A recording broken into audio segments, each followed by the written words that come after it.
जरीपटका थाना क्षेत्र से एक सनसनीखेज हत्या की खबर सामने आई थी, लेकिन चाइनीज सेंटर के पास नारा रोड पर 30 वर्षीय युवक स्वप्निल गोसावी की पत्थर से कुचलकर निर्मम हत्या कर दी गई थी।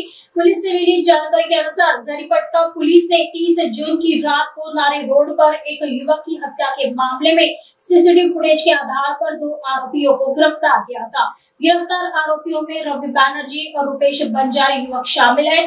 प्राप्त जानकारी के अनुसार आरोपी सुजल और उसके 8 दोस्त जब सड़क पर खड़े थे, उसी दौरान स्वप्निल दोपहिया वाहन से वहां से गुजर रहा था। तभी कट लगने से स्वप्निल का एक आरोपी से विवाद हो गया और दोनों में मारपीट शुरू हो गई। इस दौरान आरोपी ने स्वप्निल पर पत्थर से हमला कर दिया, जिससे उसकी मौके पर ही मौत हो गई। पुलिस ने आरोपियों के खिलाफ हत्या का मामला दर्ज कर लिया है। आखिरकार सीसीटीवी के फुटेज के आधार पर गिरफ्तार आरोपियों की निशानदेही पर तकनीकी माध्यम से जांच कर महज 12 घंटे में पुलिस ने फरार 3 आरोपियों का पता लगाया। आरोपियों में सुजल महेश्वर, अभी अंबादे, सुजल चौहान को बताया जा रहा है और फरार आरोपियों की तलाश जरीपटका पुलिस कर रही है।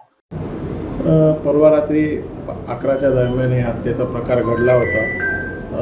त्यानंतर सदर हत्येच्या ठिकाणी माननीय डीसीपी साहेब, एसीपी साहेब आम्ही स्वतः भेट देऊन माननीय डीसीपी साहेबांच्या मार्गदर्शनाखाली आमचे डीबीचे एक पथक आणि इतर पथक असे 2 पथक तयार करून तत्काळ सीसीटीव्ही फुटेज तपासले। त्याच्यामध्ये त्या सीसीटीव्हीमध्ये तपासून त्यामध्ये आरोपी निष्पन्न केले।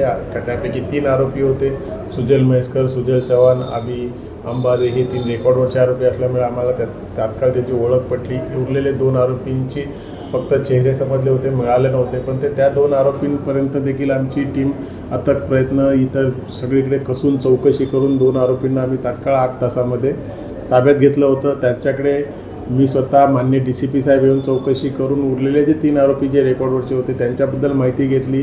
त्यांच्याबद्दल माहिती घेऊन ते कुठे कुठे लपलेले असू शकतात, कुठे गेले होते याची माहिती घेऊन आम्ही पुढच्या 12 तासाच्या आतमध्ये उरलेले ते 3घांना देखील आम्ही अटक केलेली आहे।